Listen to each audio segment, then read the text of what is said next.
They called him a genius, but rarely gave him the time to finish. He painted fewer than 20 works in his entire life. He filled thousands of pages with sketches for machines no one built. He dissected bodies in secret, mapped rivers no one asked to be mapped, and tried to design flying machines centuries before flight. And most of the world ignored him. I'm Boris, and tonight we're not here for the legends, not for the textbook Da Vinci, not the smiling Mona Lisa or the mysterious Vitruvian Man. We're here for the silence that followed his ideas, the notebooks that gathered dust, the patrons who smiled, nodded, and walked away. Because what happens when the smartest man in the room keeps being told, "Not yet"? In this story, we walk beside him, through the unfinished, the overlooked, and the abandoned. We'll stand in dim workshops where blueprints never left the page. We'll follow him through city courts, battlefields, anatomy rooms, and palaces that promised more than they gave. This is not a story of triumph.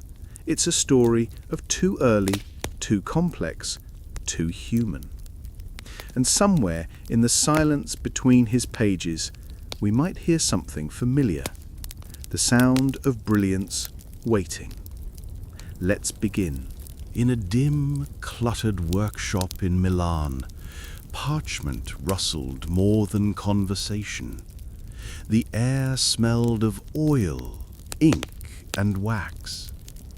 On a wooden desk, amidst coils of metal and fragments of wood, lay drawings that could have changed the world, had anyone taken them seriously. Leonardo da Vinci was obsessed with motion. Not just motion as a concept, but motion as a problem to be solved, perfected, and predicted. In his mind, everything moved. Birds, rivers, time, ideas. So he sketched what the world didn't yet ask for: crankshafts, ball bearings, helicopters, scuba suits, things that made no practical sense in 15th century Florence, but burned in his imagination all the same. His early fascination with flight was not whimsical. He watched birds not as a poet, but as a scientist.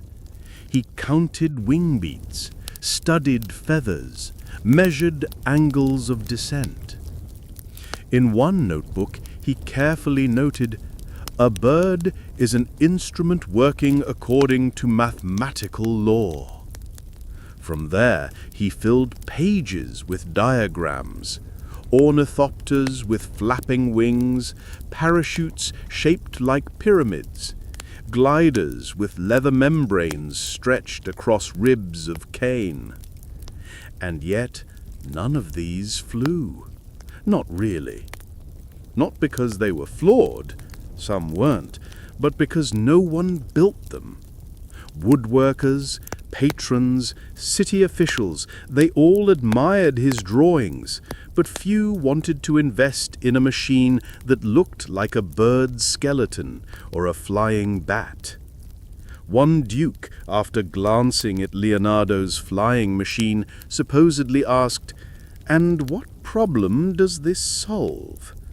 Da Vinci had no answer that mattered to people who measured worth in coin or conquest.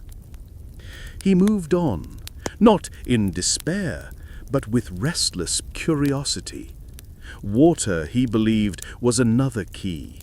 It had force, rhythm, the ability to destroy and sustain. So he designed a machine to measure river currents, then one to dredge canals, then floating shoes for walking on water, and finally a full diving suit, leather-wrapped limbs, a breathing pipe, and a pouch to store urine. None of this existed in his time, And again, none of it was built.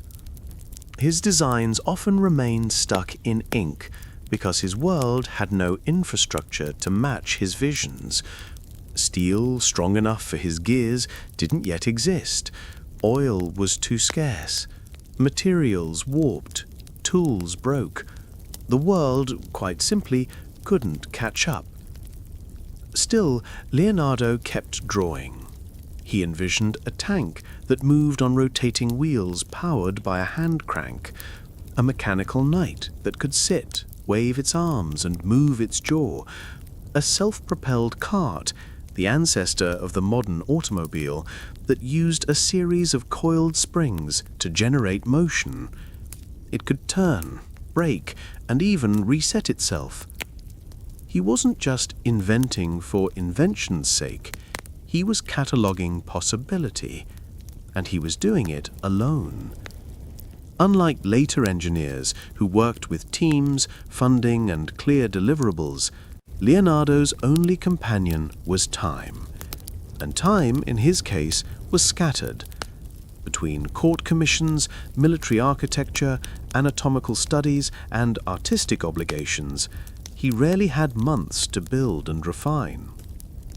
He was always in motion, moving from Florence to Milan, from Venice to Rome, and finally to France, dragging trunks full of papers behind him. His notebooks tell the story best, pages filled with reversed script, mirror writing, which he used not for secrecy, but for speed and habit. Thousands of sketches, often layered over each other, a gear drawn beside a fetus, a flying machine crammed next to notes about theatre props or fortification walls. It's the mind of someone thinking in constellations, not timelines. Some historians have tried to count his inventions. Over 120 mechanical devices have been traced back to his drawings, many of which were rediscovered centuries later with no knowledge of Da Vinci's notes. Others were dismissed in their time as unbuildable nonsense. The irony is that most of them would work today. They just didn't work then, or weren't allowed to. Leonardo's problem was not invention, it was audience. He lived in a world that wanted painters, generals, and craftsmen. He was all three, but also none. Too precise for art, too imaginative for engineering, too slow for court politics, and too early. His parachute, for example, shaped like a pyramid, built with cloth and wood, was tested successfully in 2000 by a modern skydiver. His cart design, reconstructed in 2006, rolled forward as predicted. His diving suit, recreated in Venice, functioned. Centuries later, the silence around his machines finally broke. But in his lifetime, silence was all he got. He rarely pushed for public demonstrations. He rarely demanded funding. He didn't protest when people lost interest. He just moved on, page by page, drawing the future into his books as if the world would eventually find them, and him. And it did, but not when he needed it.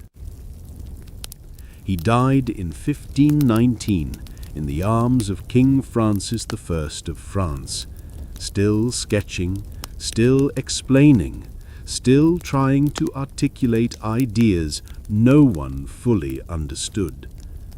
His machines, the ones no one needed, would later become the bones of modern engineering, and yet their creator died with the same frustration he carried most of his life. Not that he was wrong, just that he was early. By the time Leonardo da Vinci was in his 40s, His notebooks had become vaults of mechanical prophecy. Cranes, water pumps, armored vehicles, perpetual motion machines, drawings stacked atop equations, gears layered on gears. But for all the precision in his lines, for all the care in his mirrored handwriting, a silent truth persisted. Almost none of these machines were ever built. And if they were, no one remembered. Leonardo's engineering was elegant and wildly impractical. He designed a self-propelled cart with a spring-based drive system, what we might call a precursor to the modern car. He developed plans for a mechanical knight with complete internal pulleys and cables that could make it sit, wave its arms, and even move its jaw. He sketched a machine for grinding convex lenses, another for testing tensile strength, and a system of gears meant to calculate square roots. Not a single one made it into the hands of a craftsman. This wasn't because his designs were nonsense. Far from it. In modern reconstructions, several of them have proven to function astonishingly well. The problem was twofold. First, Renaissance Italy lacked the materials and tolerances required to build such devices reliably. Bronze gears warped, leather belts snapped, springs rusted. Secondly, and perhaps more importantly, no one had asked for these inventions. His patrons wanted fountains, festivals, and fortifications. They didn't want clocks that couldn't tell time, or robots with no army. Even the brilliant helical screw, often hailed as the ancestor of the modern helicopter, wasn't really intended to fly. He called it a screw to pierce the air, but he never attempted to build it. It was theory, pure and untested. Like so much of his work, it was a conversation with the future, a future that hadn't yet learned the language.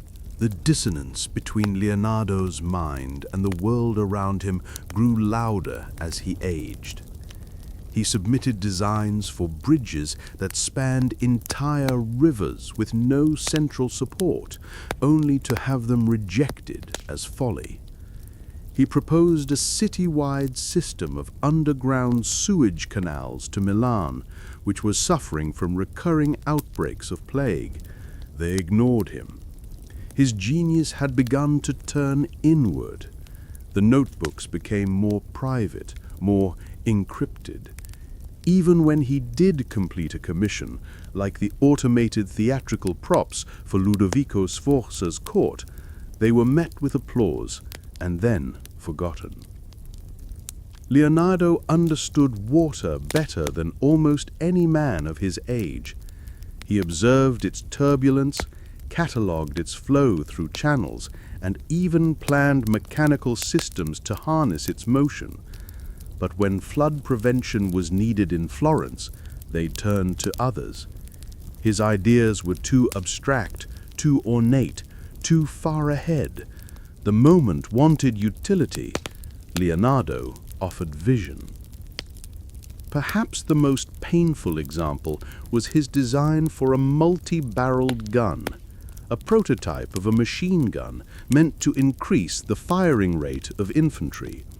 It was elegant in design, rotating like a fan of cannon barrels, allowing one to cool while another fired. But no military mind of the time trusted such devices. They preferred the reliability of brute force. Leonardo's weapons were beautiful, but beauty was not of value in war. And yet, despite repeated rejection, Leonardo continued. his notebooks filled with hydraulic lifts and chain drives. He tested flywheels, sketched crankshafts, theorized about solar heating, even proposed ways to measure humidity. His machines weren't random. They were solutions to problems that the world hadn't yet discovered. Centuries later, many of them would become real, but by then, no one remembered they were his. The tragedy of Leonardo wasn't that he was ignored entirely, it was that he was admired for the wrong things. They wanted him to decorate ceilings, to sculpt Madonnas, to design theatrical pageantry. They praised his hand, not his mind. He knew it. He wrote once, "They will say I am a man without letters, but I know things they do not." In truth, Leonardo da Vinci lived in a world that didn't know what to do with him. His machines were not failures, they were orphans. Too complex for the guilds, too impractical for the generals, and too expensive for the treasurers. And so they remained sketches, silent, stuck between invention and irrelevance. But perhaps that's the true legacy of Da Vinci's failed inventions, not in their absence from history's factory floors, but in their quiet challenge to the present. They whisper from the past, asking if we too are ignoring the brilliance that doesn't fit the market, whether genius once again is being boxed out by usefulness, whether there are more Leonardos drawing in the dark, waiting for a time that will finally understand them.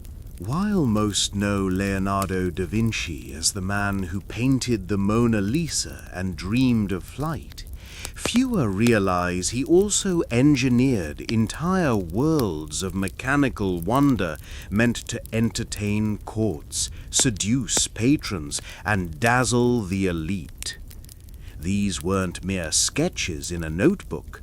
They were full-scale illusions, built and operated in real time, often under torchlight and thunderous applause. In these moments, Leonardo wasn't just a scientist or an artist. He was a showman. During his time at the court of Ludovico Sforza, Duke of Milan, Leonardo became the de facto director of spectacle. The court expected pageants, masks, and ceremonial entries that rivaled anything in Europe. Leonardo delivered not only narrative, but magic. Automated dragons that breathed fire, angels that descended from the rafters on invisible wires, artificial heavens with rotating constellations, and mechanical lions that opened their mouths to release flowers. These weren't simple contraptions. They required deep knowledge of pulleys, counterweights, gears, and perspective. And they worked, sometimes to the point of frightening audiences who believed they were witnessing true alchemy. His most famous of these illusions was likely the set for the play Il Paradiso, staged in 1490. Leonardo constructed an elaborate mechanical sky, complete with moving planets and a host of angels suspended in mid-air. The celestial dome rotated via hand-cranked mechanisms hidden behind stage curtains. Clouds were created with layered silk and painted gauze, backlit by lanterns to give the illusion of radiance. Leonardo didn't just build scenery, he engineered entire experiences. Every movement was choreographed, every visual cue timed. He was, in essence, creating immersive theater 5 centuries before cinema. These performances were about more than entertainment. They were instruments of political theater. Ludovico Sforza needed to project power and divine favor. by staging events where angels literally flew through halls, where lions obeyed commands, where heavens spun in silent precision, Leonardo helped him do exactly that. The court's guests were not just entertained, they were awed. They whispered of Milan's power long after returning to their own provinces. But there was a problem. These machines, like so many of Leonardo's, were fragile. They worked once, perhaps twice, and then never again. The materials couldn't withstand repeated use. Silk tore, wood warped, ropes tangled.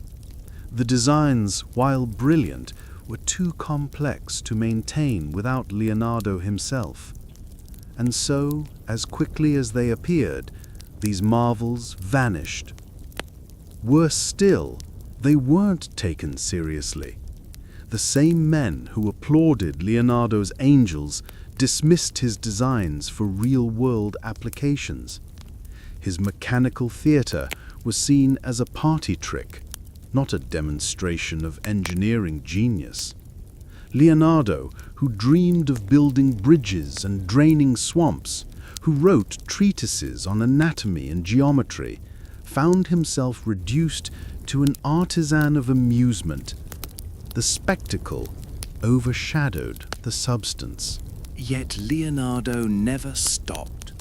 Even in later years, when he moved to France under the patronage of Francis I, he continued sketching designs for movable theatres and festival floats.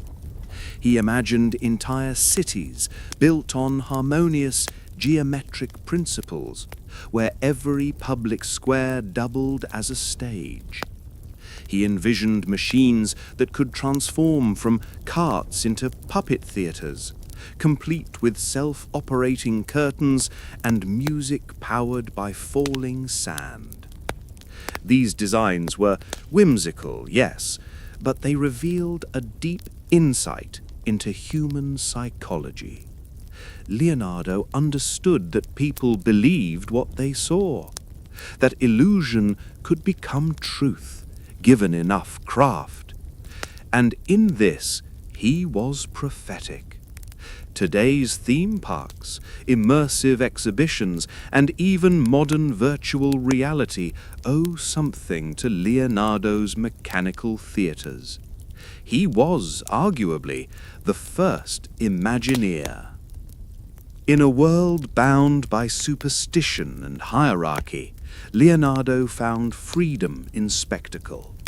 It was there, in the space between pulley and curtain, gear and gasp, that he could experiment without resistance. No bishop condemned a mechanical phoenix. No patron feared a rotating moon. In this playground of wonder, his ideas breathed, even if only for a night. And maybe that was enough. Because sometimes the most radical acts aren't the ones etched in stone or printed in books, but the ones that vanish with the smoke. The ones that exist only in memory, in the stunned silence of a room when the lion opens its mouth and instead of roaring, offers roses. Under the patronage of kings, dined with popes, and created paintings that whispered secrets to anyone who stared long enough. But beneath the grandeur of his public image lay a collection of sketches, diagrams, and notes that, at the time, seemed like the dreams of a restless eccentric rather than the instructions for the future. I'm Boris, and tonight we open the drawer history forgot to check. Leonardo's notebooks, thousands of pages of mirrored writing and mechanical sketches, were not widely published in his lifetime. Most remained scattered across Europe in private hands or were forgotten in dusty trunks. Unlike his paintings, which were admired and imitated, The mechanical visions were ignored. The world simply wasn't ready. His designs were too early, too complex, and, frankly, too impractical for the world he lived in. He had sketched the parachute before the concept of safe falling even mattered. He had drawn a tank when warfare was still conducted in tight formations and pike squares. He envisioned a diving suit in an age when most people feared the sea as a place of monsters and mystery. These ideas weren't just ahead of their time, they were completely detached from the logistics, materials, and industrial capabilities of Renaissance Europe. Many historians today admire Leonardo's foresight, but admiration is a modern luxury. In his own century, foresight without function was a form of madness. His notebooks were not celebrated. They were curiosities, interesting perhaps, but mostly useless. Not because the ideas weren't brilliant, but because they couldn't be built. His gears didn't turn without precision tooling. His flying machines couldn't lift without lightweight alloys. His hydraulic systems required pressure seals that wouldn't exist for another 300 years. In truth, most of Leonardo's designs failed not in imagination, but in execution.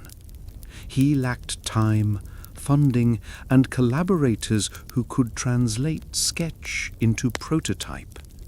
He was not part of a guild or workshop dedicated solely to innovation. He was a man alone, drawing faster than the world could build.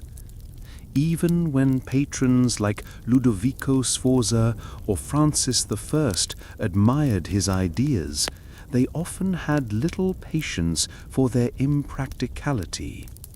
What use was a flying machine when the castle walls needed reinforcing? What good was a revolving bridge when the army lacked food? His designs were admired like expensive toys, amusing, even beautiful, but too theoretical to command real investment. And so the drawing sat, page after page of genius that gathered dust. The world moved on, war changed, science evolved, and new minds built machines without ever knowing that Leonardo had sketched their ancestors centuries earlier. It wasn't until the 19th and 20th centuries that scholars began to take a second look. As technology caught up to his visions, Leonardo's notebooks began to reveal their depth. Engineers, artists, and inventors found themselves stunned by what he had imagined. The bicycle? Sketched in a folio long before pedals were even a thought. The helicopter? A helical rotor powered by manpower appeared in his notes. The automatic loom, the robot knight, the perpetual motion device, all conceptual, all beautifully drawn, none ever built. The tragedy of Leonardo's engineering wasn't that he failed, it's that he was forgotten. His true genius wasn't recognized until long after his death, when the machines he dreamed of finally made sense to the world that had once shrugged them off.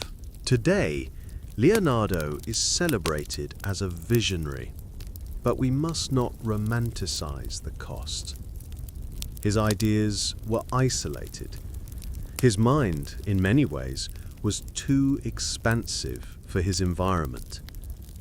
He was a man trying to invent the 21st century in the 15th, and he did so without support, without institutional backing, and often without the belief of his peers. When we walk through a modern museum and marvel at a replica of his flying machine, we're not seeing an invention that soared. We're seeing the ghost of a mind that tried, again and again, to imagine a world better than its own. Leonardo died with much of his work unpublished. The Codex Leicester was lost to private hands. The Codex Atlanticus languished in obscurity. It wasn't until centuries later that his notebooks were compiled, studied, and revered. By then, the man was gone, and all that remained were lines of ink drawn backwards on fragile sheets. But perhaps that's the point. Not every genius is born into a world that deserves them. Some arrive too early. Some whisper into a future that can't yet listen. Leonardo da Vinci was one of those. And the greatest failure of his inventions wasn't that they didn't work. It's that we weren't ready for them to. Imagine standing in a cold, dim chamber beneath a Florentine hospital. The only light flickers from a single candle stub. On the stone slab before you lies the body of a stranger, and beside it a man with ink-stained fingers, sketching by hand the mysteries revealed in death. That man was Leonardo da Vinci, and I'm Boris.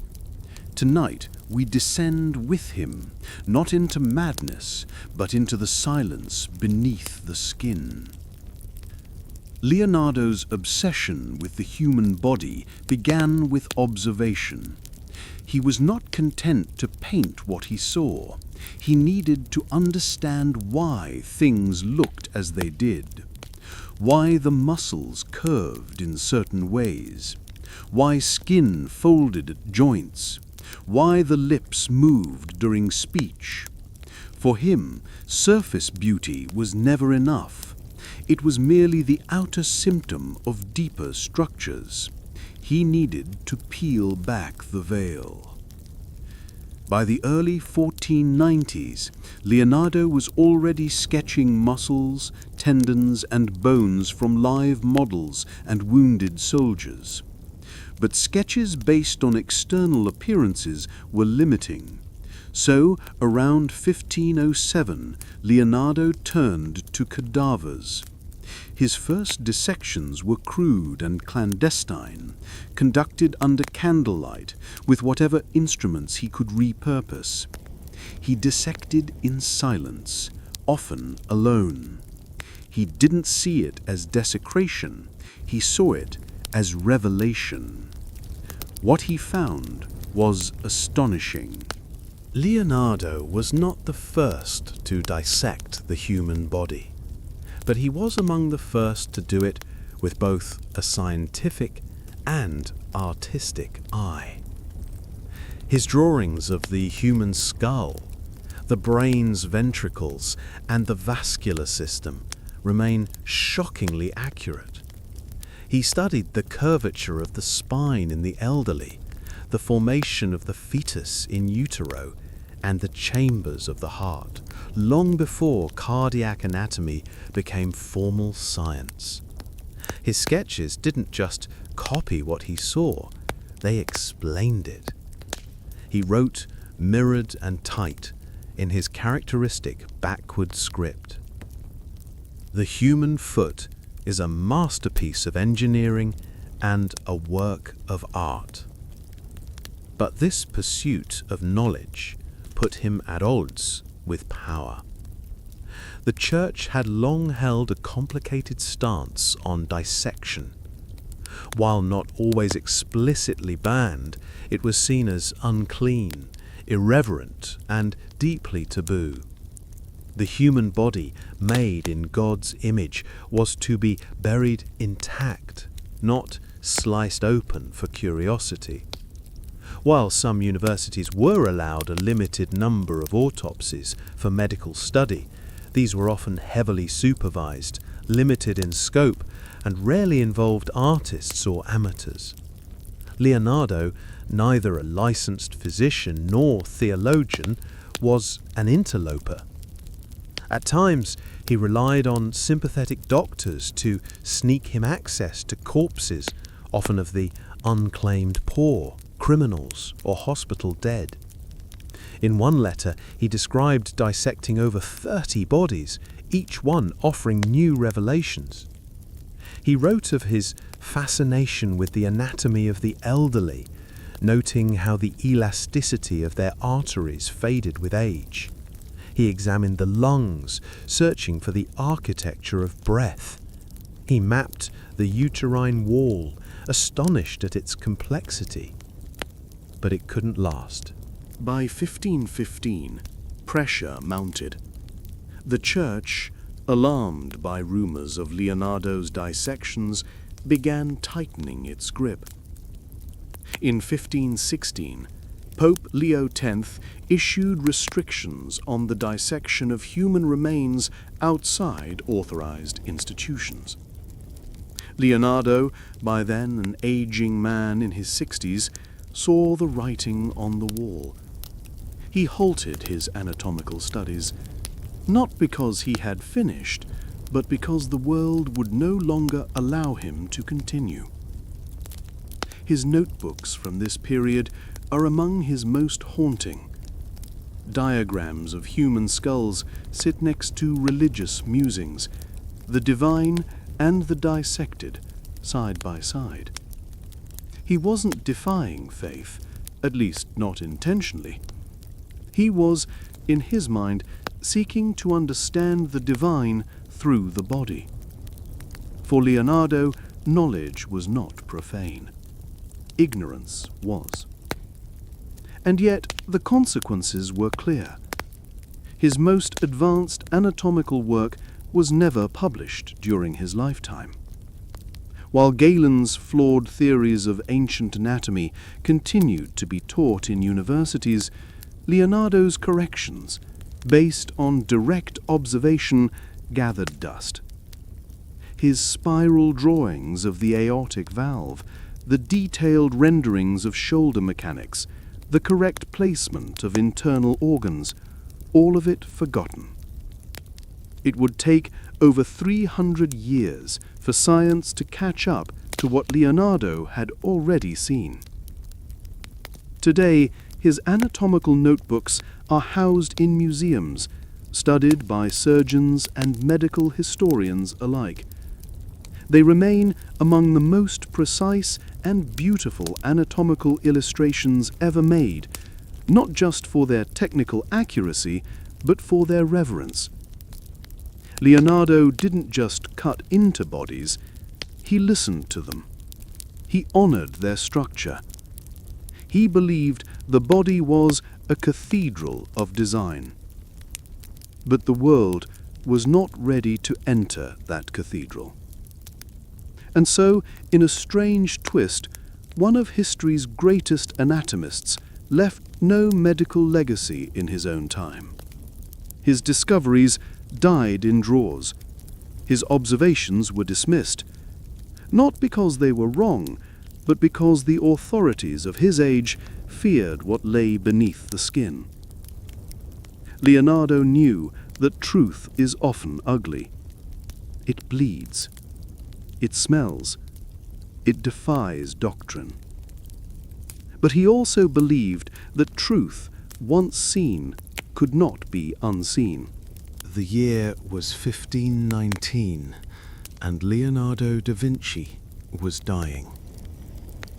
In a quiet chateau in Amboise, France, far from the politics of Florence or the prestige of Milan, the man who had once dissected the secrets of both machines and men lay surrounded by parchment, hundreds of pages of sketches, calculations, and mirrored script.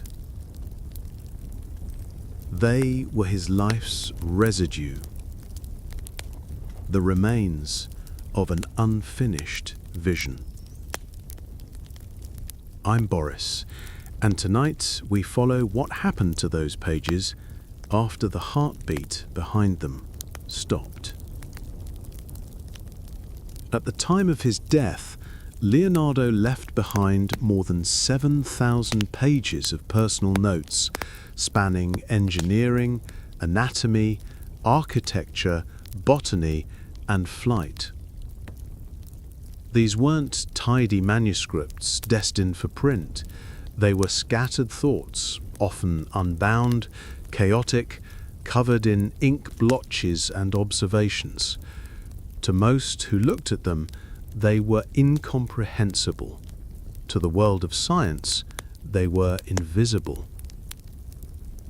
Leonardo's will passed most of his belongings to his longtime student and assistant, Francesco Melzi, a loyal companion who admired Leonardo's mind but lacked his drive. Melzi understood the importance of the notes but not the full scale of their value. He attempted to organize them, yes, but life moved on. After Melzi's death, the collection was slowly dispersed, traded, stolen, forgotten, and fragmented.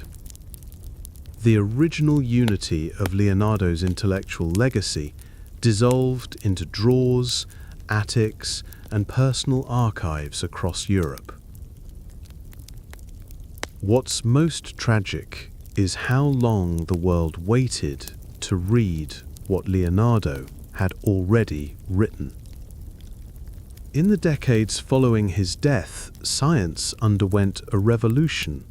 Vesalius published his groundbreaking De Humani Corporis Fabrica in 1543, finally challenging Galenic anatomy with direct observation.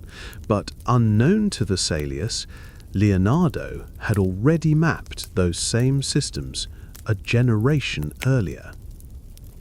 The spiral structure of the heart valves, the correct curvature of the spine, even early observations on how arteries hardened with age, all lay in Leonardo's notebooks, unread. By the 1600s, as Galileo peered through telescopes and Newton built his laws, Da Vinci's scientific works remained in obscurity. His name was remembered as a painter, yes, the man behind the Last Supper, the Vitruvian Man, and La Gioconda. But his contributions to anatomy and engineering were almost completely erased from the academic record. Why? Partly it was the nature of the notes themselves. Leonardo wrote in mirror script, right to left, backward, a habit likely born from his left-handedness, but which made his writing difficult to read. He used idiosyncratic abbreviations and switched topics mid-page. He didn't organize by subject or chronology, and he never published during his lifetime. His genius was locked inside a maze of personal obsessions. But there was another reason: fear. Leonardo's anatomical studies, especially his dissections, were conducted in uneasy times. The Church's relationship with science was increasingly tense. Autopsy and anatomical dissection were seen by many clerics as violations of the sacred body. Leonardo had conducted dozens of unauthorized autopsies. He had sketched fetuses in the womb, elderly men mid-decay, and muscles pulled back like meat from the bone. To publish those images would have risked not just censure, but excommunication, or worse. So the pages waited, hidden, forgotten, for centuries. It wasn't until the 19th century that the world truly began to piece together what had been lost. In the 1800s, the British Crown acquired the Codex Arundel and other collections of Leonardo's writings. Scholars began to decode his notes, translate the Latin, flip the mirrored script, and what they found stunned them. Leonardo had not only anticipated many scientific discoveries, he had visualized them with astonishing clarity. His drawings of the spine showed how vertebrae articulate. His maps of the circulatory system captured the function of valves. His explorations of the eye and vision hinted at ideas that wouldn't become formalized until centuries later. He wasn't merely ahead of his time, he was ahead of several lifetimes. One of the most haunting realizations from this rediscovery was that Leonardo's anatomical insights, had they been published and accepted in the 16th century, could have advanced medical science by a century or more. Imagine doctors in the 1600s with access to cardiac valve mechanics. Imagine surgical training based on Leonardo's detailed depictions of organs and musculature. Instead, those advances were buried in silence, literally. Even today, not all of Leonardo's anatomical notebooks have been fully digitized or studied. Many reside in the Royal Collection at Windsor, others in the Biblioteca Ambrosiana in Milan. Each volume is a time capsule, not just of scientific insight, but of missed opportunity. They remind us that knowledge, however brilliant, can be lost when it lacks a voice. And it's worth asking, how many other voices have been silenced? How many other visionaries died with their discoveries unread, unshared, unopened? In Leonardo's case, it took 400 years to hear him clearly. And perhaps the greatest irony is this: the man who sought so desperately to see, who opened bodies to understand their form and function, remained unseen himself. His most important work closed shut in drawers, misunderstood by both church and state. He died not as the world's greatest scientist or engineer. He died as a painter with too many hobbies. But in the quiet pages he left behind, the future was already sketched in ink, in bone, in forgotten truth. Leonardo da Vinci didn't just draw bodies, he designed them. He didn't view the human form as divine mystery or artistic inspiration alone, though he certainly rendered it with reverence. He saw the body as a machine, and to understand it, he believed, was to unlock not just art or medicine, but the very architecture of life. Every tendon, every bone, every valve was a structural element in a larger system of function. It wasn't a metaphor to him, it was mechanics. I'm Boris, and tonight we're stepping into Leonardo's most intimate diagrams, where ink became blood and motion became meaning. Between 1507 and 1513, Leonardo undertook some of the most detailed anatomical investigations in history. In hospital basements and quiet monastery corners, he dissected more than 30 human bodies. The result? Hundreds of drawings so precise that modern medical textbooks still reference them. He drew the human heart not as a romantic symbol, but as a hydraulic pump. He depicted the brain as a system of chambers and fluid motion. The spine, the jaw, the hands, all were measured, rotated, cross-sectioned. His approach was nothing short of revolutionary. Before Da Vinci, anatomy was largely based on Galen's teachings, a Roman doctor who never dissected a human corpse. Galen's models relied on animal analogues, dogs, apes, pigs. As a result, centuries of European medicine operated on flawed assumptions: that the liver had 5 lobes, that blood was created in the liver and used up by muscles, that the heart had holes allowing blood to pass between chambers. Leonardo proved otherwise. One of his most astonishing achievements was his study of the human heart.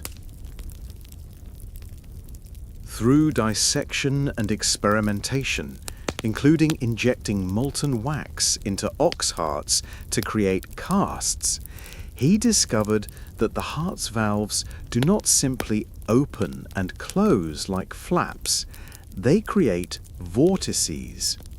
Swirling currents of blood help close the valve leaflets with minimal force. This insight wasn't fully appreciated by modern cardiologists until the 20th century, and Da Vinci sketched it in 1510. He also corrected Galen's false assumption that the heart's septum was porous. Leonardo observed, correctly, that no such holes existed. Blood did not pass from right to left within the heart itself. This laid the foundation for the modern understanding of pulmonary circulation. But his notes never made it to medical schools, so the error persisted for another century. His studies of the spine revealed the subtle curves that allow upright posture and shock absorption, curves absent in the animal dissections Galen had relied on. He mapped the articulation of vertebrae and noted how age and use affect the discs between them.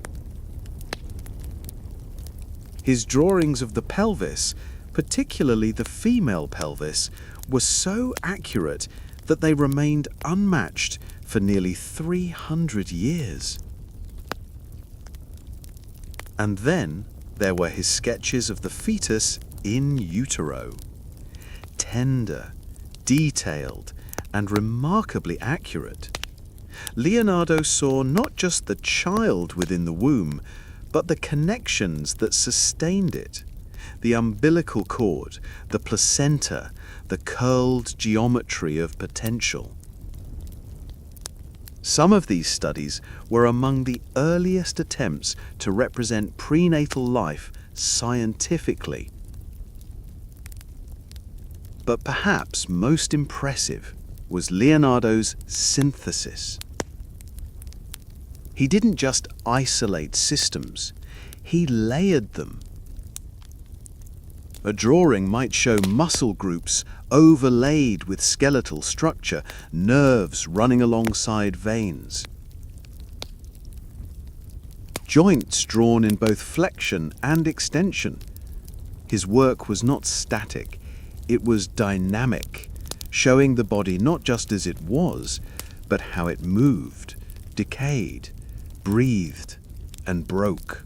This was the essence of his philosophy. To understand art, one must understand nature. And to understand nature, one must look. Really look.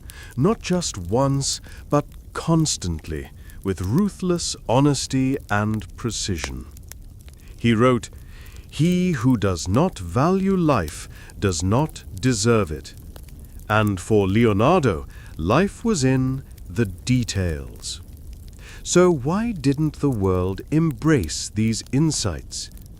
Because the world wasn't ready to see the body that way. The Church, still dominant in scientific discourse, resisted the deconstruction of human form. Dissection was permitted only sparingly, and often only on criminals. There was fear that too much study of the body might lead to pride, to materialism, to spiritual emptiness. The soul, after all, was not visible under a blade. And Leonardo was not a doctor. He had no formal degree in medicine. His work, while meticulous, was personal. He published none of it. His findings were not presented at universities or in public lectures. They were sketched by candlelight in mirror script, then stacked in drawers, carried across cities, and left in trunks. So science moved on without him. Centuries passed. Anatomy advanced, but Da Vinci's role in it remained buried, a ghost in the margins of history, a whisper beneath the textbooks. It wasn't until the late 19th and early 20th centuries that the full breadth of his anatomical work was rediscovered and studied seriously. And even then, scholars were astonished not only by the accuracy, but by the questions he asked, questions medicine still grapples with. What is consciousness? How does perception alter pain? Can mechanics explain emotion? Leonardo didn't answer all those questions, but he posed them in a time when few dared to. He left behind no medical breakthroughs in his own lifetime, no textbooks, no surgical innovations, no followers in the medical field. But what he did leave behind was a vision of the body not as a mystery, but as a masterpiece, one drawn not in myth or superstition, but in careful lines, ratios, and ink-stained hands. And today, those sketches still breathe. They remind us that genius doesn't always need applause. Sometimes it just needs to be opened. When Leonardo da Vinci died in 1519, he left behind more than 7,000 pages of notes, drawings of machines that would never be built, anatomical discoveries that wouldn't be believed, questions no one was ready to ask. His notebooks were scattered, sold, inherited, buried in archives, and with them some of the most profound insights of the Renaissance disappeared into silence. I'm Boris, and tonight we're closing the chapter on Leonardo's anatomy, not with triumph, but with a kind of quiet loss. It's one of the bitter truths of history. Genius alone isn't enough. Progress doesn't move just because someone sees ahead. It moves only when others are willing to follow. And in Leonardo's case, no one did. For all the brilliance of his studies, the human heart as pump, the spinal curves, the valve vortices, he published none of it. Not a single book, not a public paper. His notes were written in mirror script, intelligible only with effort. He hoarded his findings, perhaps fearing criticism, perhaps simply waiting for the right moment. That moment never came. Part of the problem was the world itself. The early 16th century was not a time of open scientific discourse. The Church still controlled much of Europe's intellectual output, and the dissection of human cadavers, while technically allowed under strict conditions, remained taboo. The soul was sacred. The body was its vessel. To cut it open was to risk heresy. Leonardo worked quietly, often in secret, occasionally under the patronage of powerful men who offered protection but not publication. Then came the fragmentation. Leonardo's notebooks were divided after his death, some to his pupil Francesco Melzi, others sold off. Over the centuries, pages were lost, stolen, or misattributed. The Codex Leicester ended up in private hands. The Windsor collection sat unread for years. Only in the 19th century did serious attempts to catalogue and study these works begin. And by then, medicine had moved on, not yet ahead of Leonardo, but unaware of him. What makes this loss more painful is how preventable it was. Had even a fraction of his anatomical findings reached print, had physicians in Bologna, Padua, or Paris seen his work, it might have changed the course of European medicine. Instead, flawed ideas persisted for another 100 years. Galen remained gospel.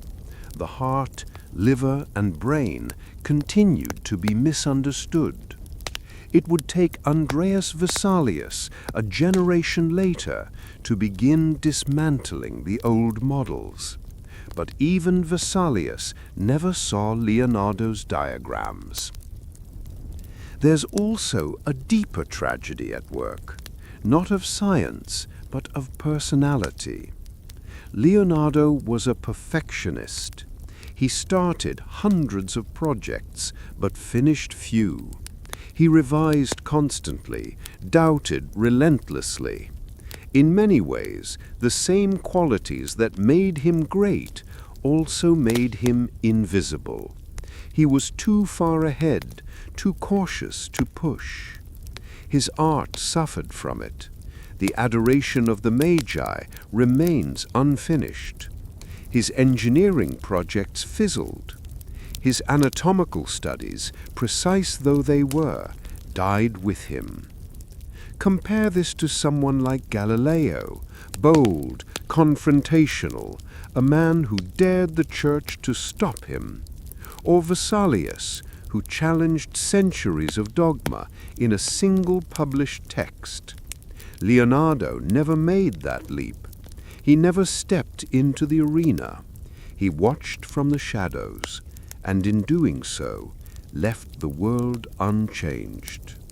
But here's the irony. The silence of his failure became the strength of his legacy. When his anatomical drawings were finally uncovered centuries later, they weren't just correct, they were astonishingly beautiful. They bridged art and science with a clarity that stunned modern observers.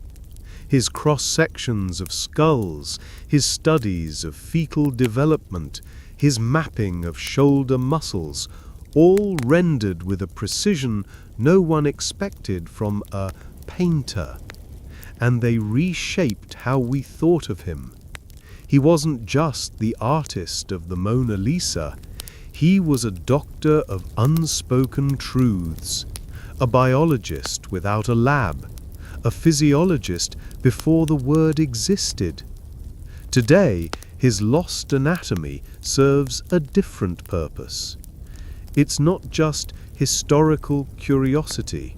It's a reminder that knowledge is fragile, that progress is not guaranteed, that for every breakthrough we celebrate, dozens more are lost, waiting for someone to open a drawer, decode a script, or simply care enough to read. Leonardo's greatest discoveries didn't die because they were wrong. They died because no one was ready. So what do we take from this? Perhaps it's the value of persistence, of sharing even when the world seems indifferent, of speaking the truth even if only one person hears it. Perhaps it's the humility to know that genius alone doesn't move the world, but that silence can bury it. And perhaps it's something simpler still, the understanding that even the smartest man of his time could not outsmart history. But he left fingerprints, ink-stained, mirrored, half-erased, and centuries later, We're still tracing them. He started it in 1503. By 1506, he still hadn't finished.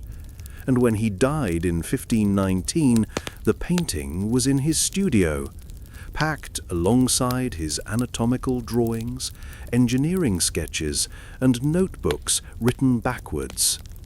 La Gioconda, the Mona Lisa, a portrait that was never delivered, never signed, never finished. I'm Boris, and tonight we're looking at a painting, not as art, but as a problem Leonardo never solved. The story of the Mona Lisa often starts with its smile, but for Leonardo, the real obsession was the structure, the mechanics, how to capture the living motion of a face on still canvas, how to paint not just form, but feeling. This was never a portrait of Lisa Gherardini, wife of Francesco del Giocondo. It was an experiment in engineering the illusion of life. Leonardo approached painting the way he approached anatomy, through study, iteration, and control. He wasn't interested in quick commissions. He wanted to understand how light curved across skin, how muscles formed expressions, how air blurred color at distance. Every brushstroke was a question, and every question slowed him down.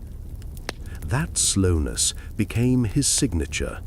He spent years refining sfumato, the hazy layering of tones without lines or borders.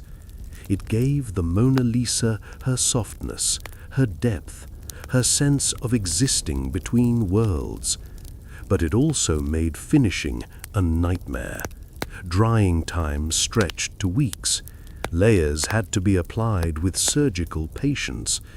The painting became an open experiment, never quite done, never fully abandoned. And it wasn't the only one. The Adoration of the Magi remained a brown-toned sketch. St. Jerome was half-painted. Even the Last Supper, completed under pressure, began flaking within decades. A victim of an unstable medium, Leonardo insisted on trying. His artistic failures weren't about talent, they were about control. He always believed he could find a better way, a new technique, a truer expression. And that belief kept him chasing perfection beyond practicality. The Mona Lisa became the ultimate symbol of that pursuit. There's evidence he carried it with him across cities and borders, from Florence to Milan, then to France, where he died. He showed it to visitors, he retouched it over time, but he never delivered it. Why? Some scholars suggest he was never paid. Others argue that the painting became too personal, a test bed for his theories, not a commission anymore. There's also a more technical reason. Leonardo was trying to create something no one else could. He believed painting was a science, not just a craft, and the Mona Lisa was his proof of concept, the human face rendered through geometry, optics, and understanding, not imitation. He studied the corners of the mouth, the orbital muscles around the eyes. He dissected corpses to track the fibers that curled a smile. The Mona Lisa wasn't smiling because he told her to. She was smiling because her face had been built to smile, from tendon to flesh to light. But this level of intention came at a cost. He layered the paint so finely that some strokes measure less than a human hair. Under infrared, we can see alterations he made across years, changing the position of fingers, the shape of the veil, the depth of the landscape. It wasn't procrastination, it was iteration. Each return to the canvas was an update, like software, version 1.3, version 1.8. He never reached 2.0. And yet, in not finishing, he may have created something more powerful. The Mona Lisa resists finality. It exists in motion. The smile, the eyes, the glance that shifts as you move. It's not a woman. It's an idea of presence, of subtlety, of something too complex for resolution. Other artists finished more. Raphael, Michelangelo, even contemporaries like Botticelli delivered work on time. But none of them fused science and art like Leonardo. None turned painting into a question of physics and anatomy. The Mona Lisa isn't loved because she's beautiful. She's loved because she's unresolved. And in that way, she reflects her maker. Leonardo's life was full of drafts, half-built bridges, notebooks filled with plans, a mechanical knight that walked, a flying machine that never left the ground, a city redesign that stayed on paper. His mind ran faster than his world could follow, and rather than slow down, he kept sketching. That's why he kept the Mona Lisa, because it was still becoming, and maybe so was he. Today, we stare at her behind bulletproof glass. Tourists snap photos in seconds. Few realize they're looking at a failure, a magnificent, obsessive, beautiful failure.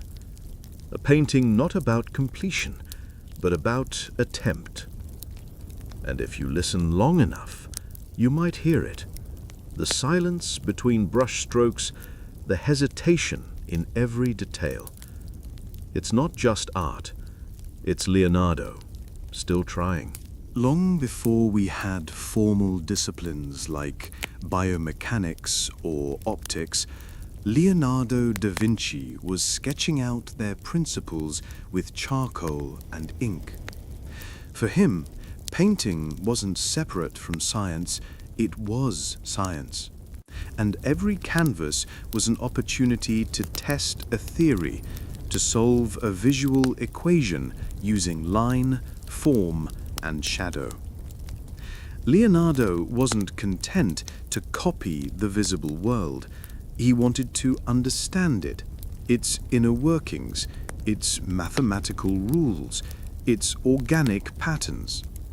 The folds of a sleeve were no different to him than the folds of a mountain range. The way light hit a face followed the same principles as light breaking through a canopy of trees. Art, to him, was not imitation, it was revelation. At the heart of this vision was geometry. Leonardo believed that everything in nature could be reduced to shape and proportion. He studied the golden ratio obsessively, embedding it not only in his anatomical sketches, but also in the layout of his paintings. The proportions of the Mona Lisa, the Vitruvian Man, and the Last Supper are underpinned by a deep mathematical harmony, even when they appear organic to the eye. It's no accident that her eyes fall at a point of geometric balance, or that her smile forms a perfect curve across intersecting planes. He wasn't just placing features, he was mapping a system. His notebooks are littered with calculations. He wrote backwards to protect his ideas, not from thieves, but from misunderstanding. He measured shadows. He recorded the reflection angles of light. He explored the curvature of the cornea and how it affected perception. To paint an eye, he believed, you needed to know how the eye worked, not just how it looked. This obsession extended into his use of sfumato, a technique he developed that allowed for gradual transitions between tones. No hard lines, no abrupt edges, just atmospheric diffusion, the way objects appear in real space, slightly blurred by moisture, air, and distance. It was Leonardo's way of mimicking depth, not through perspective lines, but through physics. Most artists of the time focused on linear perspective, a method formalized by Brunelleschi and Masaccio. But Leonardo was interested in aerial perspective, the sense of depth created by how air alters what we see. He painted with this in mind, giving the Mona Lisa her uncanny realism. Her face floats in soft focus, while the background fades into smoky blues and grays. It's not dramatic, it's accurate to how human vision truly behaves. Then there's the anatomy. Leonardo dissected dozens of human bodies, men, women, even fetuses, long before it was socially or legally acceptable. He documented muscles, tendons, and veins with startling precision. His anatomical drawings are still admired today for their detail. But he wasn't just cataloging organs, he was decoding expression. He believed that to paint a smile, you had to know what made a smile, which muscles contracted, which nerves twitched, what tension in the skin gave rise to mood. The Mona Lisa's expression is the result of this forensic curiosity. Her face appears and vanishes depending on where you focus. It's not a trick, it's a design. Leonardo understood that peripheral vision detects shadows differently than central vision. By softening the corners of her mouth and the area around her eyes, he ensured that her expression would shift as the viewer's gaze moved. In essence, he engineered a dynamic portrait on a static surface. But this science-based approach made Leonardo a slow painter, and often a frustrating one for patrons. He rarely delivered work on time. He was known to abandon commissions midway if a new idea occurred to him. His patrons, including Ludovico Sforza and later Francis I, tolerated this because they sensed something extraordinary in him. They weren't just paying for a painting, they were funding a kind of Renaissance laboratory. Still, not everyone was impressed. Some critics accused Leonardo of being more theorist than artist. They saw his endless revisions, his unfinished works, his obsession with minutiae as weakness, not genius. Even Vasari, who later praised him, admitted that Leonardo was plagued by an inability to bring things to conclusion. But perhaps that was the point. To Leonardo, the act of creation was not about finality. It was about exploration. Each painting was a model, a hypothesis in color and light. Each failure was a necessary step toward understanding. The Mona Lisa was not a product to be sold, it was a problem to be solved. And like many of his inventions, it existed best in the space between intention and execution. His painting tools weren't just brushes, they were scalpels, compasses, mirrors. He experimented with oil mediums, varnishes, and pigments to better capture the natural world. He documented how different pigments absorbed light, how humidity changed drying times, how underpainting altered color perception. His studio was more lab than atelier. This is what makes his legacy so enduring.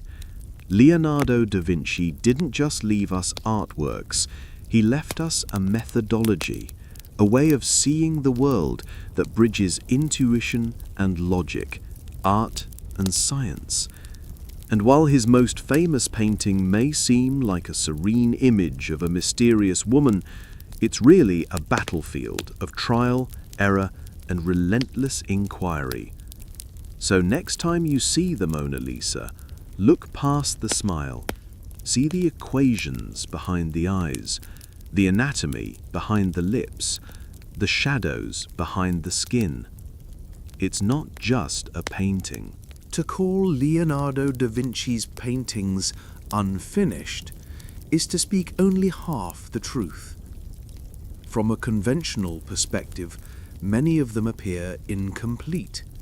Rough outlines, half-done backgrounds, sketchy hands, or layers of underpainting never fully built up. But if we examine the reasons behind these incompletions, a different story emerges.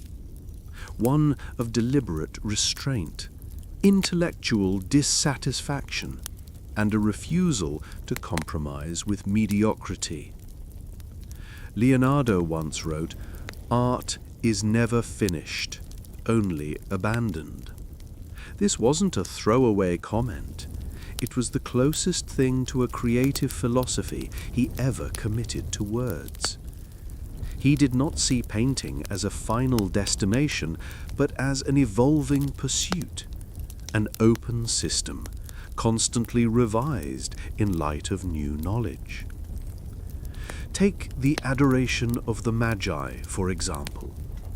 Commissioned by the Augustinian monks in Florence, this grand, ambitious painting was left in a state of half-execution. The outlines are visible, the background chaotic, and many figures are merely hinted at. Why? Because during its creation, Leonardo began to question the very assumptions behind how space and movement were rendered. He was no longer satisfied with just depicting a biblical scene. He wanted to reinvent how the eye perceived depth, chaos, and narrative. He abandoned the painting, but not because he failed, because he outgrew it. This pattern repeated throughout his career. The Saint Jerome in the wilderness, now housed in the Vatican museums, shows only the outline of the saint's figure, his body twisted in expressive agony, surrounded by empty, unfinished terrain. It was a study in human emotion and anatomical strain, but Leonardo moved on before completing it. Some believe he was testing how the human body expressed spiritual pain through posture, an idea later explored in his anatomical notebooks.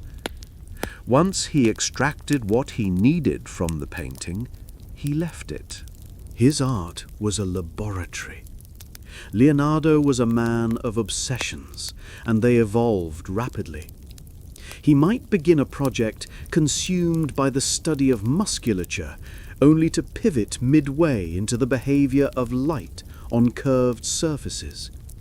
A lesser artist might force a finish, but Leonardo refused to trap a living idea in a dead frame. Nowhere is this more evident than in the Mona Lisa. To modern viewers, the painting appears complete, but Leonardo never considered it so.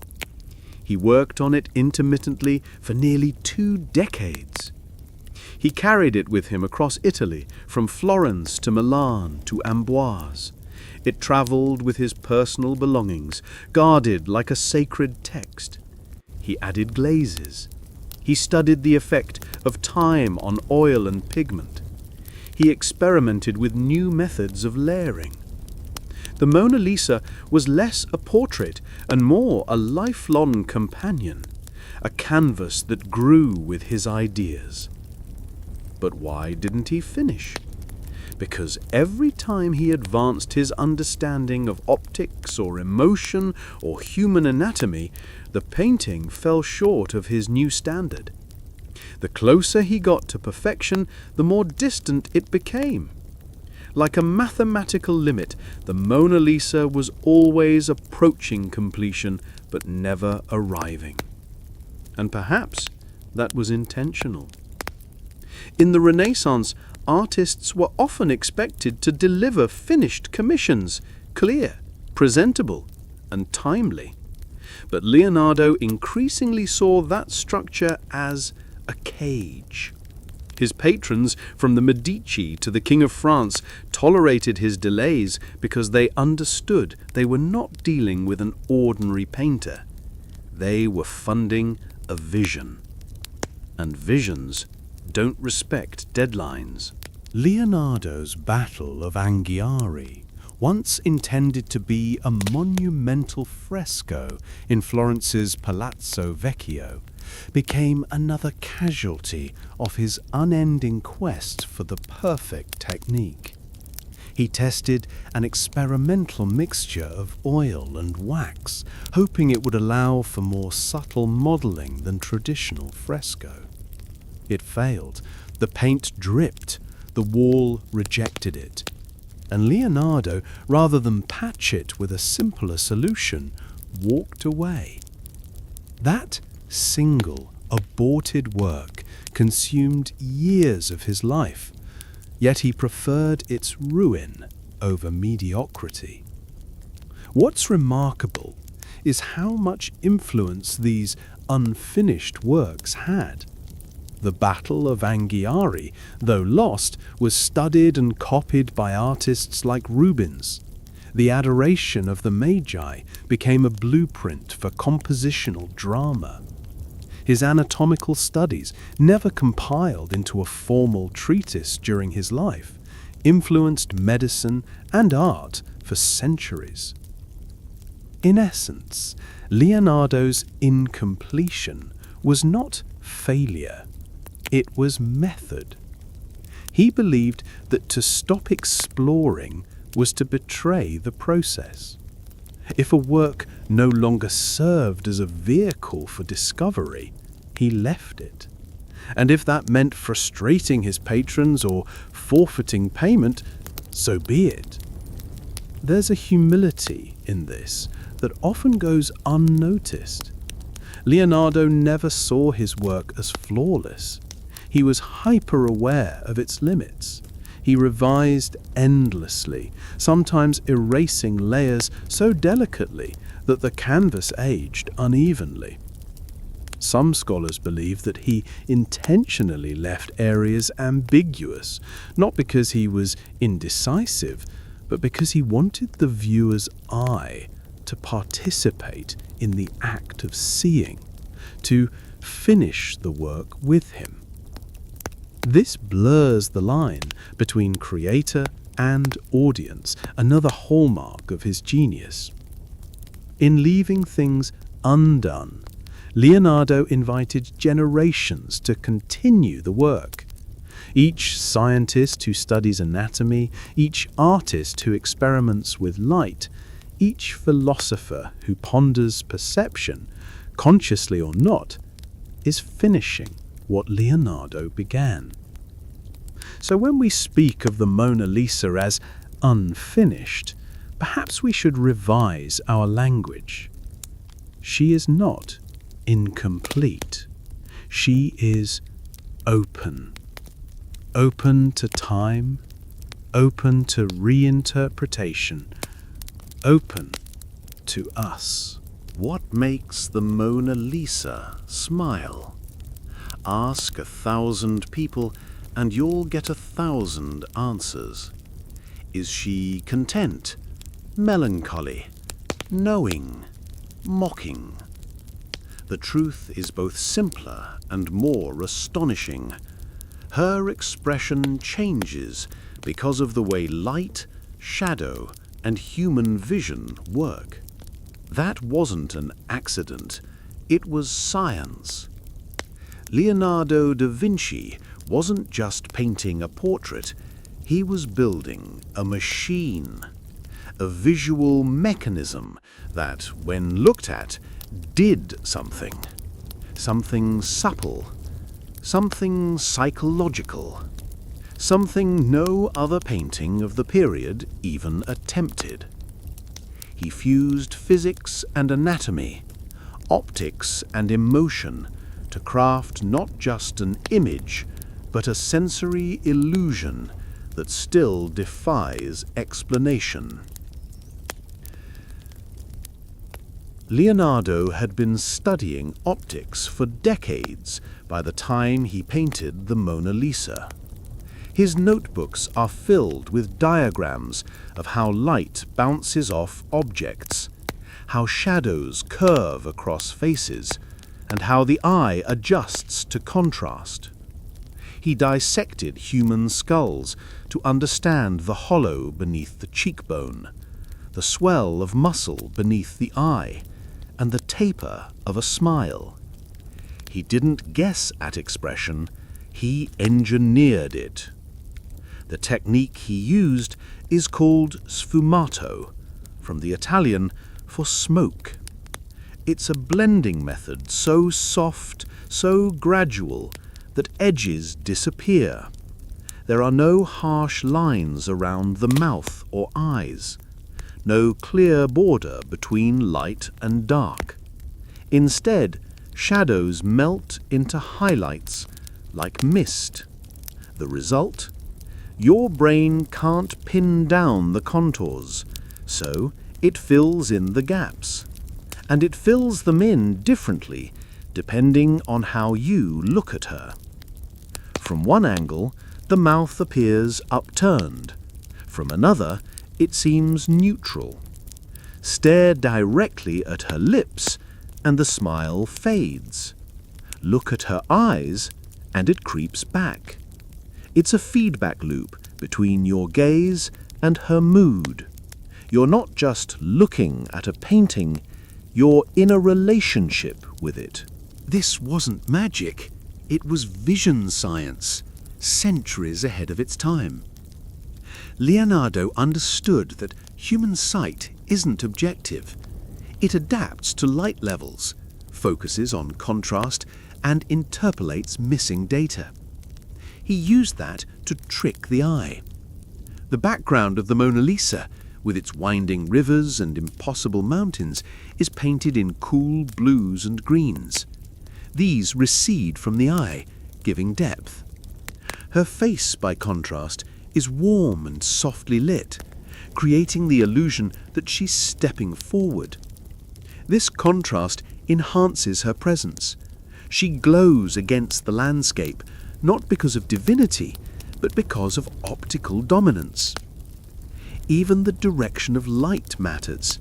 Leonardo positioned the light source diagonally, allowing him to model the face in chiaroscuro, the interplay of light and shadow. But the transition is so soft that your eye can't track the boundary. That ambiguity makes her expression slippery. Just when you think you've understood it, it changes. The Mona Lisa doesn't smile. You make her smile. That's the real genius. Leonardo also exploited another phenomenon, low spatial frequency perception. It sounds complicated, but it's something you do every day. When you look at a scene, your eyes register both fine details, high frequency, and general shapes and lighting, low frequency. The brain prioritizes one depending on focus. Up close, you see the brush strokes. At a glance, you see a mood. Leonardo manipulated both layers. The detailed strokes around the mouth are minimal, but the larger light gradients suggest upward motion. So when you're not focusing on her lips, the smile becomes more pronounced. When you are, it fades. It's like she's reading your attention. This interplay between science and sensation wasn't an accident. It was the culmination of years of study. Leonardo treated the human face as an instrument and the viewer's brain as the musician. His painting was not passive. It played you. There's also the matter of proportion. Leonardo applied mathematical ratios to the face. The golden ratio, the rule of thirds, and harmonic divisions. These aren't arbitrary. They correspond to patterns the brain finds pleasing. Whether through evolution or culture, we respond positively to symmetry and balance. The Mona Lisa is precisely calibrated to feel right, not in a decorative sense, but in a neurological one. And yet, it's not perfect symmetry. Her eyes are slightly mismatched. Her gaze doesn't land squarely on the viewer. There's an asymmetry in her smile. These subtle imperfections make her feel real. Too symmetrical, and the brain rejects the image as artificial. Leonardo knew this. He wanted her to hover in the uncanny valley, close enough to lifelike to be human, but distant enough to be eternal. This is why the Mona Lisa has survived, not just as art, but as mystery. Because she isn't one mood, one person, or one moment. She is potential. A face that shifts depending on who looks. A painting that moves, though it never changes. Other Renaissance artists painted beauty. Leonardo painted perception. And he did so by abandoning the idea that art ends at the canvas. For him, the viewer was part of the system. Your gaze activated the illusion. Your mind completed the circuit. You didn't look at the Mona Lisa, you interacted with her. Even now, centuries later, under museum glass and LED lights, that illusion still holds. So why was the Mona Lisa never finished? Because she wasn't meant to be. A finished painting tells you what to see. Leonardo wanted you to keep guessing. And in that guessing, in that constant shifting of expression and shadow, he built something that transcends portraiture. He built a mirror, not of glass, but of light, motion, and time. By the time Leonardo da Vinci turned 30, Florence had already begun to move on without him. He was no longer the young prodigy with sketches of flying machines and ambitious murals. He was a man with too many notebooks and too few patrons. In a city obsessed with progress and politics, Leonardo's unmarketable genius became more of a burden than a gift. Florence was supposed to be the city that nourished talent. Under the patronage of Lorenzo de' Medici, Lorenzo the Magnificent, artists thrived. Michelangelo, Botticelli, and Ghirlandaio all found commissions in his orbit. Leonardo, too, was once among them, but he was different. While others produced quickly and reliably, Leonardo stalled, hesitated, questioned. He saw flaws where others saw success. To the Medici, this was not mystery, it was inefficiency. Lorenzo admired Leonardo's mind, but admiration doesn't build domes or fill altars. When Lorenzo sent Leonardo to Milan, it was framed as an opportunity. In truth, it was exile. Florence had no use for a man who preferred anatomy to altarpieces, machines to mosaics. In Milan, Leonardo would find a new patron, Ludovico Sforza, the White Duke. There he built pageants, designed weapons, and sculpted horses the size of houses. But even that didn't last. Power in Renaissance Italy shifted like sand, and Leonardo had no army, only ideas. When Milan fell to the French, Leonardo fled again. He wandered through Mantua, Venice, Rome, each city offering him scraps of patronage and brief periods of stability. But in none of these places did he truly belong. He was too advanced for the artisans, too unorthodox for the theologians, too slow for the politicians. And in the background, the art world began to change. Michelangelo, 23 years younger, sculpted the Pietà by the time Leonardo was still experimenting with pigments. Then came Cesare Borgia. Borgia was no artist. He was a warlord, the son of a pope, and one of the most feared men in Italy.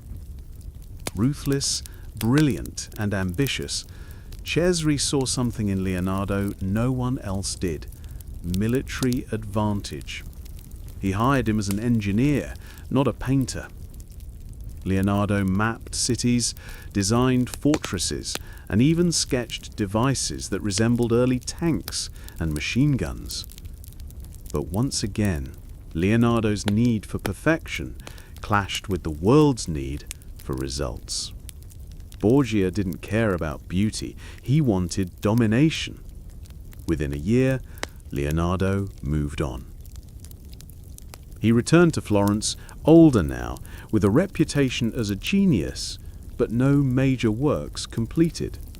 The Last Supper had already begun to decay. The flying machines remained unbuilt.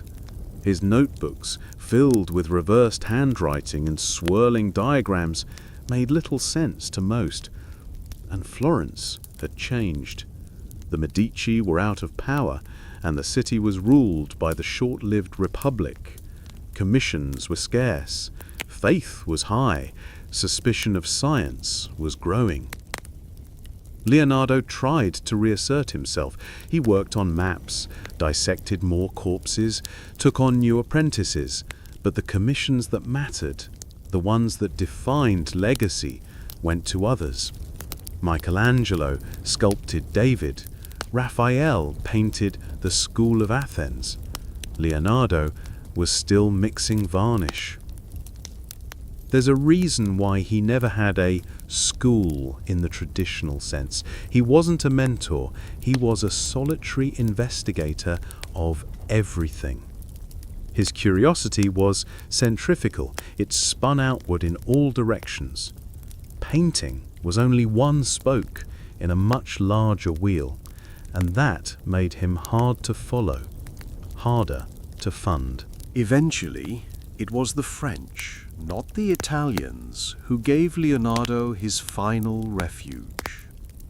King Francis I of France invited Leonardo to his court.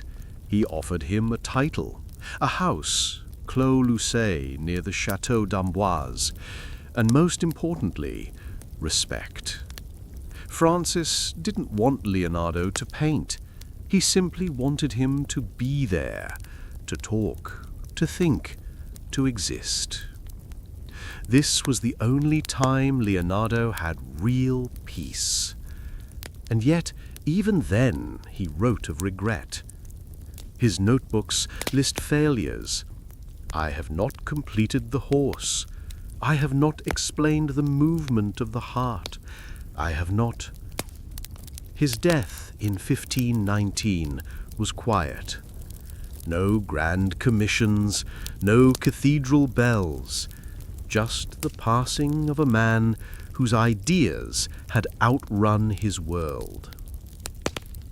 Centuries later, Florence would build statues to him. Museums would guard his works like relics. The world would celebrate him as the greatest genius of all time. But while he lived, they mostly looked away. Because genius isn't always productive. It doesn't always fit into a contract or a commission. It lingers in the margins. It doubts. It questions. It wanders. And Florence, for all its glory, had no patience for wandering. Leonardo's story isn't one of failure, it's one of misalignment. He wasn't too slow, the world was too fast. Florence had never lacked for artists. By the time Leonardo da Vinci left for France in 1516, the city was already bursting with brilliance. Michelangelo's David stood triumphant in the Piazza della Signoria. Botticelli's Primavera still bloomed in private halls. Raphael, though Roman by reputation, had admirers in every Florentine workshop. But something strange happened in the years after Leonardo's departure. The city began to feel the space he left behind. It didn't happen all at once. At first, no one seemed to notice he was gone. After all, he hadn't completed a masterpiece in Florence in decades. He hadn't exhibited work, held court, or fulfilled a commission since his youth. His contributions to engineering, anatomy, and optics were largely unknown, locked in notebooks that no one could read, or that had never left his workshop. But over time, small absences grew into larger questions. Where had the man gone who dreamed of flying? Who had painted the Adoration of the Magi and abandoned it before it was finished? Why had Florence, a city that called itself the cradle of the Renaissance, allowed one of its brightest minds to slip quietly away? By the mid-16th century, Florence had begun to mythologize Leonardo not as a failure, but as a prophet misunderstood. Artists whispered about his machines, architects speculated on his city plans, anatomists praised sketches that had only recently surfaced. He became a symbol of the intellect that exceeded the moment, and the moment that wasn't ready for the intellect. Ironically, it was Vasari, a Medici court painter and biographer, who began the rehabilitation. In his Lives of the Most Excellent Painters, Sculptors, and Architects, Vasari described Leonardo as divinely inspired, but also as capricious and unreliable. Still, he admitted there had never been anyone quite like him. The contradiction stuck.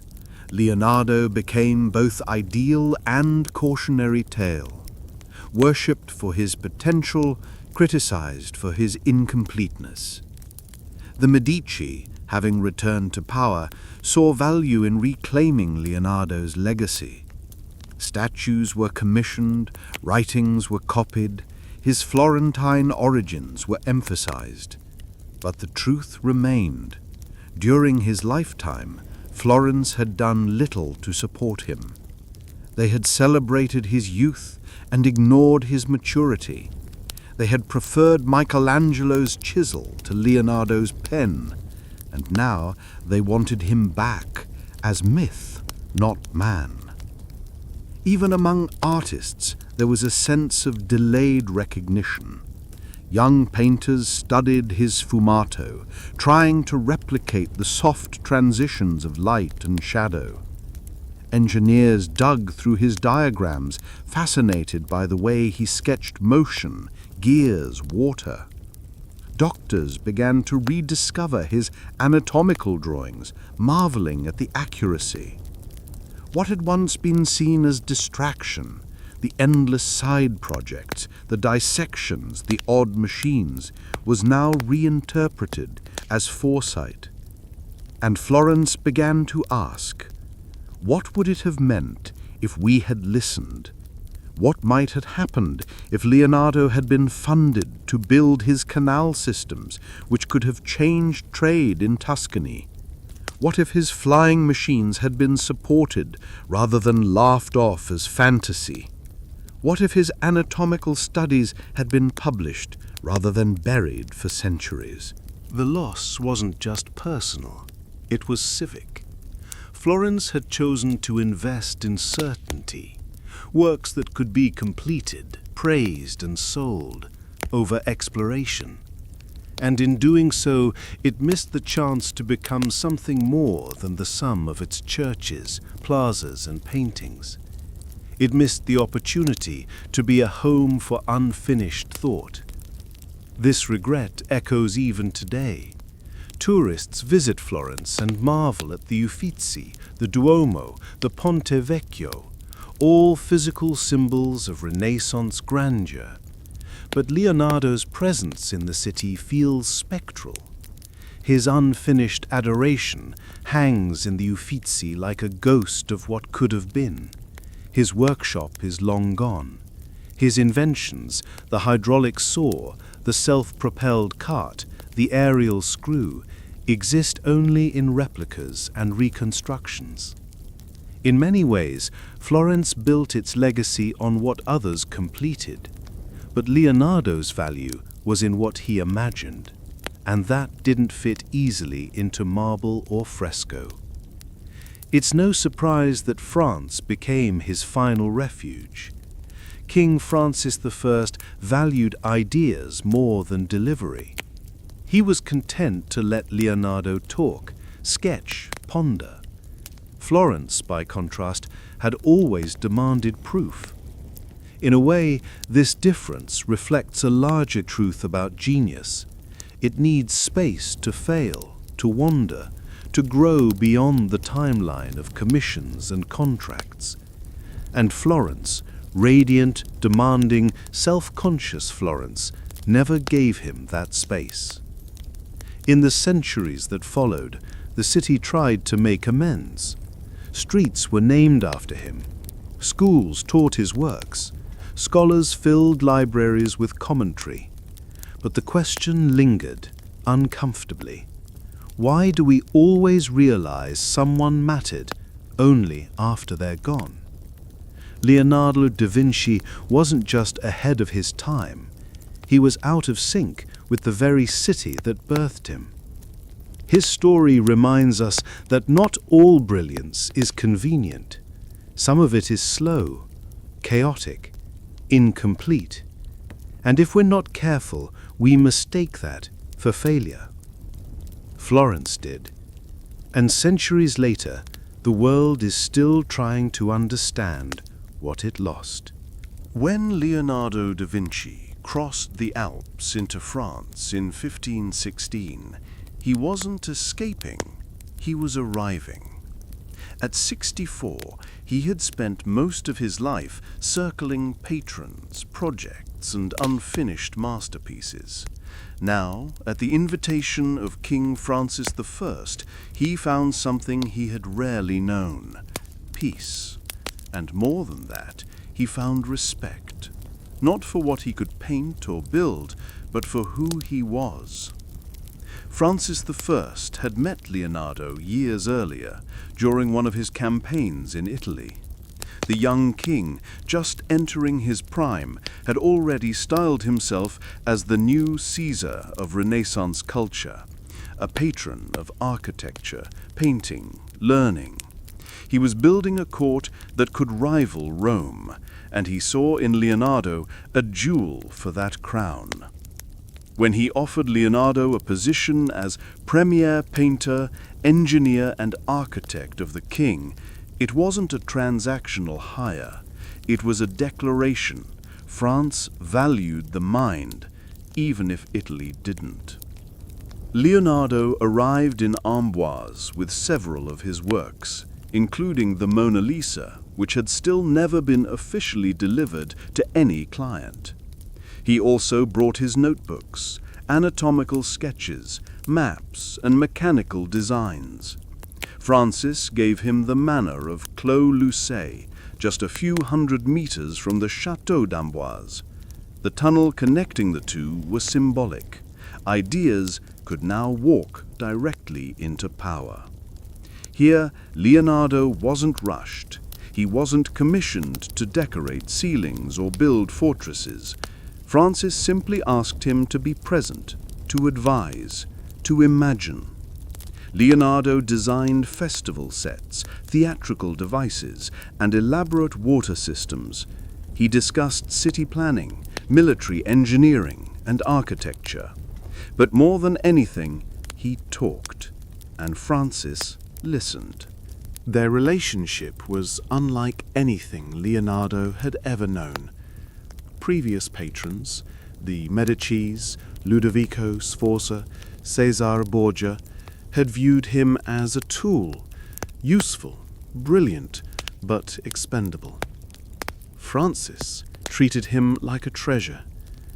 Even when Leonardo's hand became too weak to draw, the king continued to sit with him, to ask about philosophy, mathematics, history. One story, probably apocryphal but telling, claims Francis wept at Leonardo's deathbed, cradling the old man's head as he died. That death came on May 2nd, 1519, in the quiet of Clos Lucé. Leonardo was 77. He had outlived many of his rivals and nearly all of his detractors. And though his final years weren't marked by new masterpieces, they were marked by something just as rare: dignity. The French saw what Florence had missed. Not just a painter, not just an engineer, but a mind so wide it defied categorization. And for a few short years, that mind was given room to breathe. After his death, Leonardo was buried in the chapel of San Florentin at Amboise. Over centuries, the chapel was demolished, and the exact location of his grave became a mystery. In the 19th century, remains believed to be his were reinterred nearby. Even in death, Leonardo slipped through the edges of certainty. But his legacy in France endured. Francis I ensured that Leonardo's notebooks and drawings remained preserved. Some of them eventually found their way to the Institut de France, where they remain today. Others were scattered across Europe, fragmented, misunderstood, lost. It would take centuries for scholars to piece them together, and even now, many of Leonardo's ideas remain only partially understood. The irony is bitter. It was only in a foreign land, at the end of his life, that Leonardo was given what he had needed all along: time, respect, and freedom from expectation. And while France may not have reaped the immediate rewards of his genius, it inherited something more valuable: his unfinished thoughts, his strange designs, his questions. Today, visitors walk through Clos Lucé and see reproductions of Leonardo's machines: the aerial screw, the armored tank, the rotating bridge. They marvel at how far ahead he was, and how little his world could offer in return. But what they're really seeing isn't invention, it's yearning, a mind that never stopped reaching, even when the world around him stayed still. Leonardo's story in France is not one of late triumph, it's one of quiet justice. And that, perhaps, is the most extraordinary ending for a life defined by incompletion. Leonardo da Vinci died without finishing most of what he started. And yet, paradoxically, that's exactly what made him immortal. His legacy didn't survive because it was complete. It survived because it was mysterious, shattered across disciplines, buried in notebooks, left behind like breadcrumbs for future generations to follow. He didn't become a legend because he gave us answers. He became one because he left us wondering what he might have figured out if he had just lived a little longer. In the centuries following his death, Leonardo's reputation went through strange transformations. For a time, he was known primarily as a painter, The Last Supper and Mona Lisa the anchors of his fame. Later, he was called a scientist, then an inventor, then a philosopher. What no one could quite decide was whether he belonged to the past or the future. His notebooks were scattered almost immediately. Some went to his pupil and heir, Francesco Melzi. Others were taken by opportunists, broken apart and sold. Pages filled with mirror writing, anatomical sketches, military machines and engineering diagrams were torn from their original context and passed through private collections, libraries, and royal archives.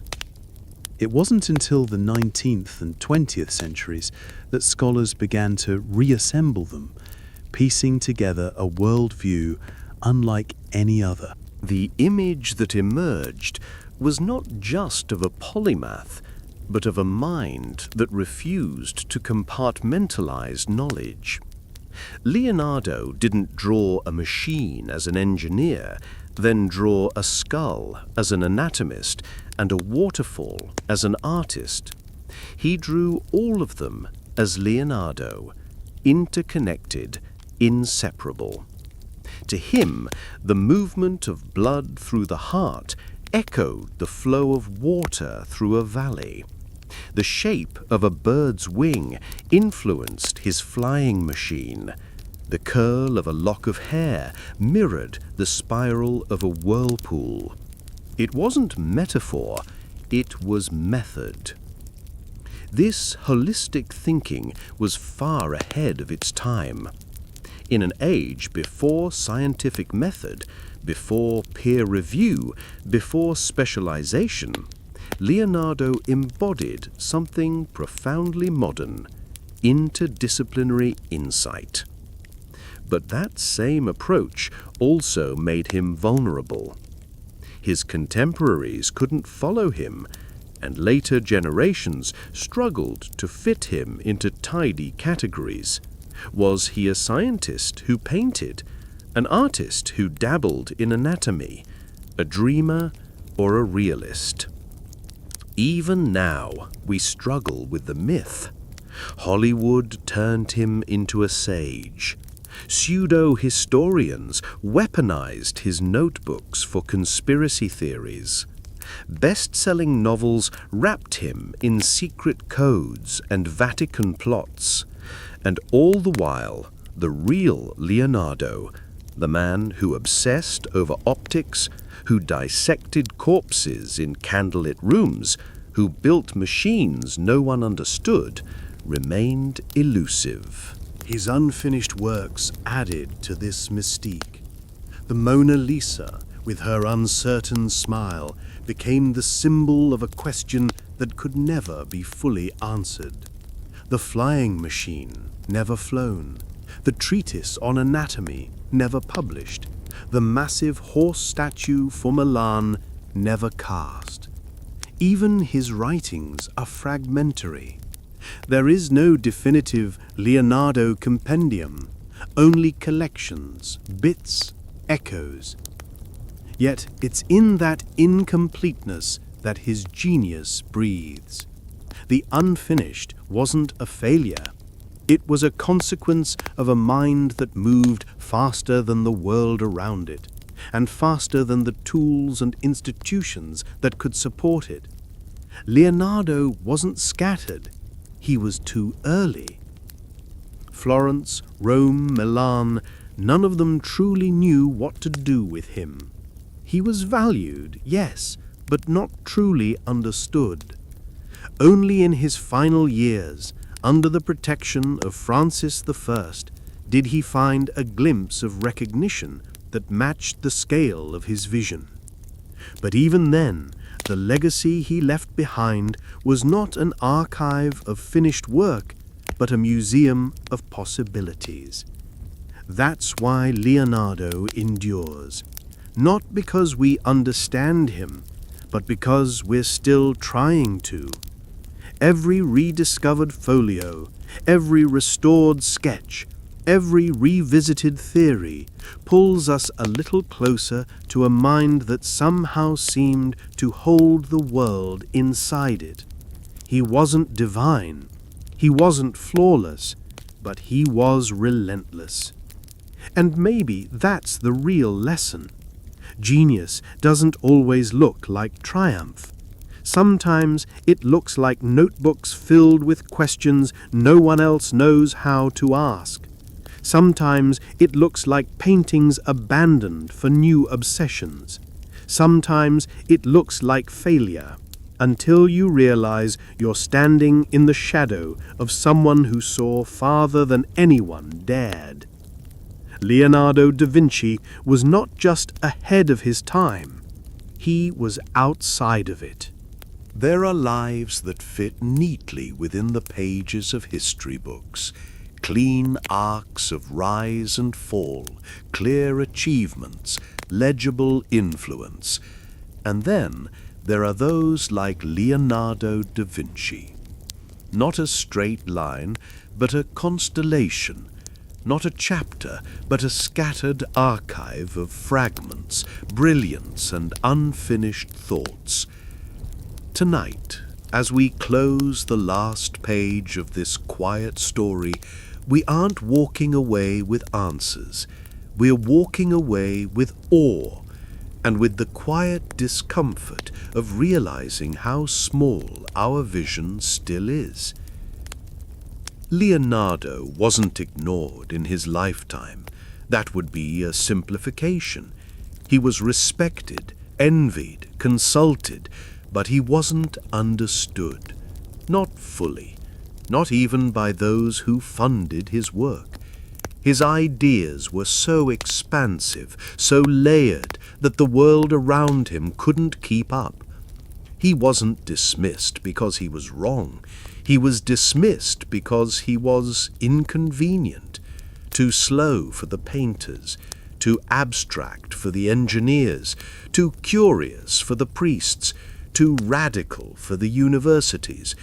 A man constantly caught between what was and what could be, never quite belonging to either.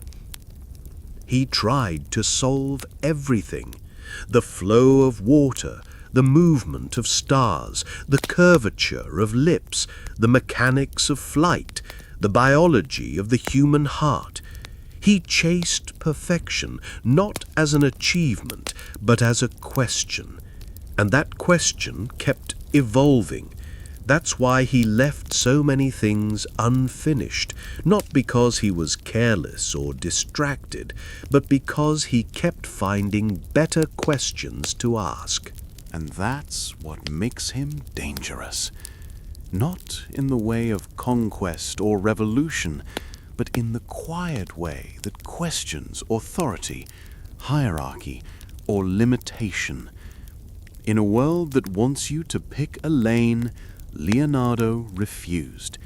He believed that the mind should roam, that wonder was worth more than completion, that beauty and science were not opposites, that there was no such thing as too much to learn. He wasn't a man of the Renaissance. He was a man of all time, one of the few whose mind would be just as at home in a lab today as it was in a dusty Florentine workshop.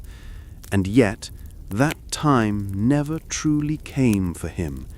We quote him, we display his paintings, we marvel at his sketches, but we still haven't caught up. Our schools divide art and science. Our institutions reward specialization.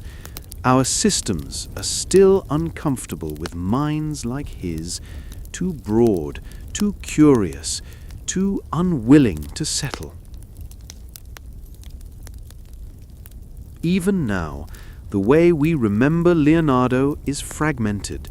Some know him as the painter of the Mona Lisa, a portrait whose smile has been dissected more than any human face in history. Others know him as the sketch artist of helicopters and robots centuries before they could be built. Fewer know him as the anatomist who dissected over 30 human corpses by candlelight to map the body with a precision unmatched until modern MRI. And almost no one remembers that he did all this without a formal education. He was self-taught, self-driven, self-questioning. His university was the world itself. He died in 1519 in a quiet room in France, far from Florence and Milan, surrounded not by crowds or acclaim, but by notebooks, unfinished works, and the silence of things left unsaid. And yet, he left behind more than volumes. He left behind an example, a challenge, a whisper to anyone listening. Don't wait for the world to catch up. Leonardo's legacy isn't just in what he created, it's in what he tried to create. In the thousands of pages of notes, the half-sketched machines, the questions without answers. He didn't gift us completion, he gifted us momentum.